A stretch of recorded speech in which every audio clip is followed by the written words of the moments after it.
Okay. It is this problem, violation of these particular dimensions of the rule of property rights, that leads to accumulation of wealth, to inequality, to poverty, and to all other problems that follow it. So what was the solution of Piketty? Well, you have income taxes up to 80%. You have wealth taxes. Up to a level was 1%. And jumped to 2%, and then you had inheritance taxes, also reasonably high. All of these exist in Islam. And on top of that, this heavy rule of inheritance division, which breaks up the wealth completely at the time of passing of one generation to next. But it does one more thing. It allows the present generation to share the risk of the next generation, share the economic risk of the next generation. So what do we conclude from all of that?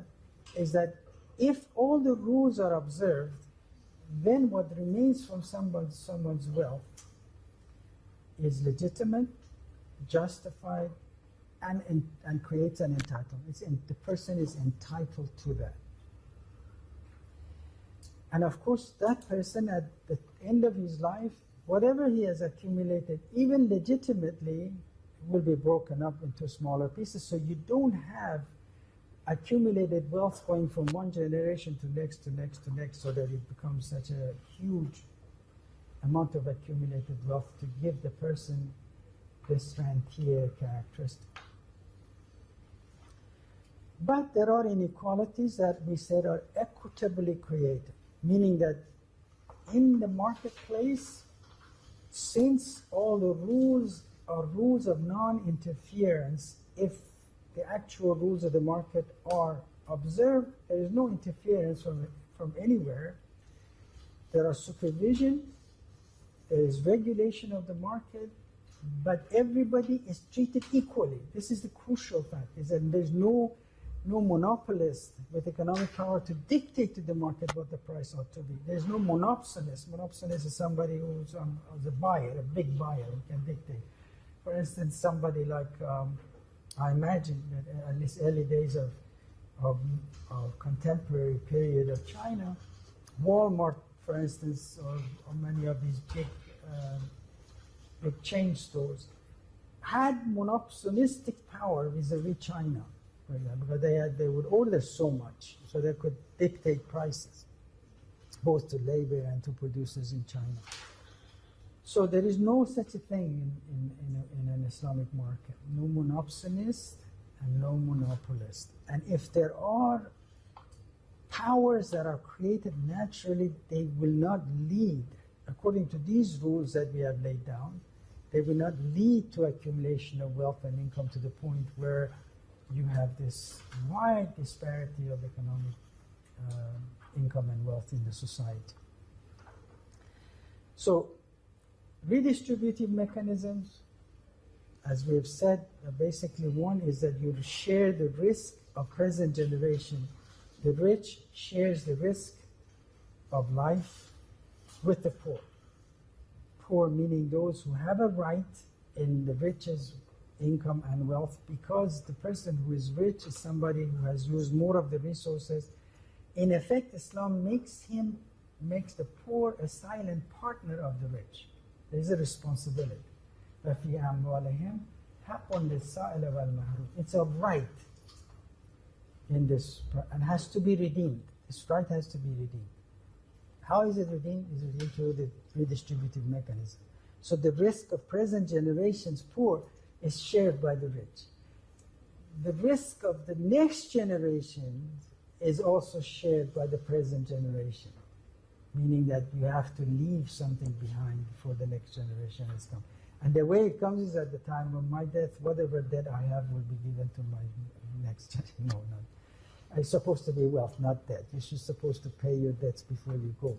But since you were asleep, I just thought I'd slip this in. Anyway, alhamdulillah, this is, I will end here just so that we leave a few minutes for questions and discussions. Thank you, by the way, for taking time to come to these touring sessions. Yes? What was the question with Allah? Are we humans born to corrupt the rules?